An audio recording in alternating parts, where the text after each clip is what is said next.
Olá, tudo mundo. Olá, olá, bom dia, bonjour. Ok. Vas-y. Bonjour à tous, bienvenue sur ma chaîne. Ici, qui parle, c'est Karina, voilà, moi, et Kevin. Voilà, on est ensemble depuis quelques mois, années, je sais pas. 2 ans. 2 ans, ok. Ça fait déjà des années. Ouais, voilà, je suis brésilienne, lui est français. Et on a décidé de faire cette vidéo pour dire les choses qui lui ont choqué, qui l'a marqué, tout ça, quand il a voyagé au Brésil. Donc n'oubliez pas de s'abonner à la chaîne, T'abonner. de N'oublie pas de t'abonner. t'abonner, de vous abonner, comme vous voulez. Voilà, Et aussi appuyer la pouce, le pouce bleu. le pouce bleu. Et c'est parti pour la vidéo.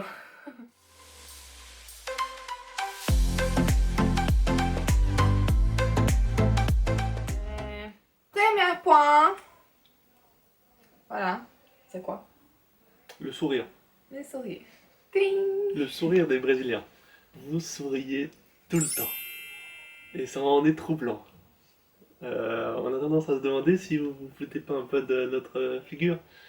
Mais en fait, non, ils sont juste comme ça. C'est naturel. C'est naturel. Alors évidemment, ça fait un choc quand on est français. Parce que nous, on a plutôt tendance à être comme ça. Ouais. C'est la gueule tout le temps, surtout les gens qui sont à Paris. Donc, Ben oui, en plus, c'est par là qu'arrivent les étrangers. Ouais. Et donc la première vision, c'est la vision du Parisien. Désolé les amis parisiens, mais il faut se rendre à l'évidence. Hein. Faites la gueule. Hein. Et aussi parce que normalement les Brésiliens ne parlent pas français, donc c'est un peu chiant.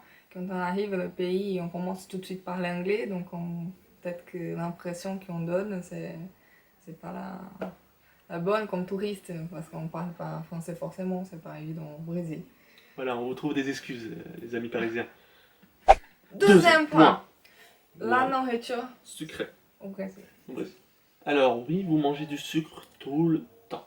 Tout le temps. Alors que ce soit avec les brigadeiros, les picadeiros, C'est ça. les petits beignets au chocolat, la cachaça, la caipirinha, le sucre de canne, toutes ces choses bien sucrées. Vous en mangez beaucoup. Et je trouve que le sucre de canne au Brésil, il a un pouvoir de sucre plus fort que le sucre de bouc par rapport à la Le sucre de betterave, elle a quelque chose contre le sucre de betterave. C'est une honte. On s'attaque au terroir. Ouais, je pense que le sucre de canne est bien plus puissant que le sucre de betterave. Et aussi, c'est juste qu'ils en mettent beaucoup plus dans la bouffe, c'est tout. Mais... c'est possible aussi. Et aussi que j'ai parlé en la cuisine, on m'a raconté que la principale différence, surtout par exemple au brigadeiro, on utilise beaucoup de lait concentré, donc il est déjà bien sucré lui-même. Et ici, vous utilisez plus pour faire la pâtisserie, tout ça, du lait vraiment et du beurre ensemble. Donc ça change le goût et c'est pour ça que c'est un peu bizarre.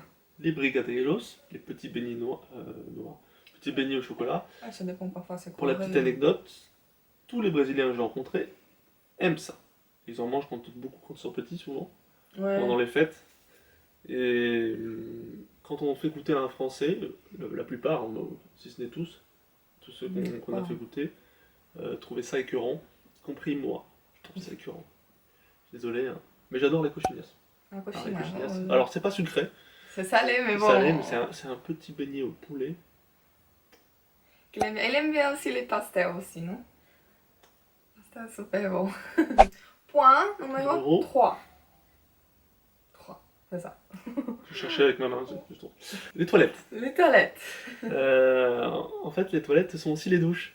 En fait, les toilettes sont accompagnées des douches, ou les douches sont accompagnées de toilettes, comme vous voulez, systématiquement. Alors, ça devient un peu problématique lorsque nous nous lavons et qu'une personne a une envie plus ou moins pressante. Peut-être. D'aller déféquer au moment où nous nous lavons. Ouais. C'est embêtant. Alors, ça existe aussi en France, les douches accompagnées des toilettes, mais c'est moins courant. Au Brésil, c'est systématique. Alors, parce qu'au Brésil, il n'existe pas, par exemple, la salle de bain qui a juste la douche l'évier. Parfois aussi la machine à laver et tout, mais non. Au Brésil, s'il y a une douche, va forcément avoir une toilette avec. Tout le temps. Et un évier, les trois. C'est pour éviter de faire pipi dans la douche. Peut-être, hein, c'est un bon point. Et aussi, s'il y a seulement les shots, comme ici, qui pour moi c'était bizarre, qu'on trouve juste les shots, donc c'est... Après que vous faites, voilà, vos nécessités, là, comment on dit ça? C'est bien ça, nécessité. Nécessité. On touche directement la poignée de la porte pour sortir et tout, mais pour aller à un autre endroit pour laver les mains. Donc c'est bizarre, c'est un peu bizarre parce qu'au Brésil, c'est normalement, on a toujours un évier à côté le shot. Ouais, il y a souvent quand même des éviers en France, mais au Brésil, c'est tout le temps. Tout le temps. Ça peut arriver en France qu'il n'y ait pas de robinet accompagné des toilettes. Ouais. Mais ça, c'est les appartements, les résidences, je veux dire, parce que les endroits publics, vous trouvez vraiment les cabines avec les shots et après le levier est en face, c'est normal, Ouais. comme ici. Mais dans les résidences des gens, ça n'existe pas de shot tout seul. Deuxième point dans le point. Les toilettes sont accompagnées d'une poubelle, ce qui jusque-là est normal, pourquoi pas. Mais pourquoi faire? Pour y mettre le PQ usagé. Donc que tu aies fait le simple pipi, que tu aies fait le simple cagaon, quelque chose. On jette pas le papier que là, justement pour éviter que ça bouche. Mais il y a des gens qui prennent du temps pour changer le poubelle, donc ça pue, forcément, ça va puer à mort. Quatrième point. Quand vous vous mouchez, le brésilien. On se mouche pas en fait. Vous ne mouchez pas, d'une part. Et quand vous devez vraiment vous moucher, parce que c'est le gros rhume et vous ne pouvez pas faire autrement, vous allez vous cacher. Vous allez vous cacher. Et moi, ça m'a beaucoup surpris la première fois. Déjà, j'ai appris ça avant d'aller au Brésil. Ouais, c'est mieux, parce que vous m'êtes prévenu. Mais quand on va au Brésil et qu'on est à table, par exemple, on se lève pour aller aux toilettes, pour se moucher. On ne se mouche pas à table, par exemple. Parce que ça fait un bruit dégoûtant pour nous et les gens vont vous regarder d'une façon plutôt... Qu'est-ce qu'il fait ce mec? C'est commun d'entendre nous renifler, comme ça, tout le temps. Ce qu'on trouve plutôt dégoûtant en France. Ouais, et là, si vous voulez vraiment se moucher, il faut aller ailleurs pour éviter d'effets de bruit quand même. Parce Comme moi j'ai tendance à me moucher assez régulièrement, je dois faire attention. Ouais. Mais de toute façon, j'ai prévenu déjà toute la famille. Il a prévenu que j'étais un gros porc, il n'y a pas de soucis. Non, c'est pas comme ça. Cinquième point, le dernier. La faune. La faune, la végétation et tout ça. Quand on dit la faune, on parle des insectes. Surtout des insectes. Alors, je suis profondément insectophobe. Donc, évidemment, ce témoignage est tout à fait objectif de la réalité du terrain au Brésil. À ta maison, il y a des fourmis. Des fourmis équivalent à 1 cm, 1 cm et demi, parfois elle a même des ailes. Elles sont énormes. Énormes. 1 cm. Alors, il paraît que ça existe aussi en France, mais j'en ai jamais vu. Donc, ça m'a surpris. Et elles sont pas méchantes, hein. Elles sont trop grosses. Elles sont grosses, ouais. Je trouve qu'au Brésil, vous ne pouvez pas laisser des choses ouvertes. Il faut bien fermer les paquets par exemple, de biscuits et tout ça, parce que sinon les fourmis attaquent tout de suite. Mais là, c'est des tout petites fourmis, on avait vu des petites fourmis. Ouais. Mais ici, je trouve que ça arrive pas souvent quand même. Il y a peut-être moins de fourmis. Il y a moins de fourmis. Ça fourmille moins. Donc je trouve qu'on doit fermer avec du scotch et tout au Brésil. Mais ici, parfois on laisse un peu ouvert dans l'armoire et ça n'a pas de problème. Deuxième insecte. Énorme. De la taille d'une mandarine.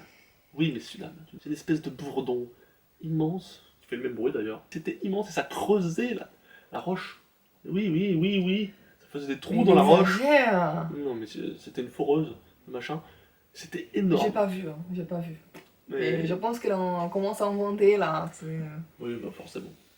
Le déni, la réalité, le déni. Il y a aussi l'araignée. Ah oui, la mygale. Une espèce de mygale grise, parc aquatique. Mais ça, moi, personnellement, c'est la première fois de ma vie que j'ai vu. On était en parc aquatique, on va dire, à peu près d'une forêt. Et donc, du coup, il y avait des insectes bizarres, voilà, qui nous a rendu visite. Il était là, l'araignée énorme. Alors pour les puristes, oui, on sait que les araignées ne sont pas des insectes, oui, on prévient tout de suite dans les commentaires, on sait. On sait. Mais on réunit les araignées dans les insectes. Voilà. Ah ouais, c'est vrai. Je ne savais pas que c'était pas un insecte. Bon, bah alors on sait pas, mais... Bon, vous voulez, c'est un voilà. insecte pas, c'est un araignée, et voilà, ça fait peur quand même. Donc, Voilà les amis, voilà, un donc peu ce qui m'a marqué au Brésil. N'hésitez pas à faire des commentaires. si vous avez déjà voyagé au Brésil, ou connaissez quelqu'un qui a été, Si vous avez vécu la même expérience que moi. ou des autres points, on ne sait jamais, n'oubliez pas de laisser vos commentaires en bas, que ça va nous faire plaisir de savoir. Donc c'est ça. On va à la prochaine vidéo. Bisous. Até logo!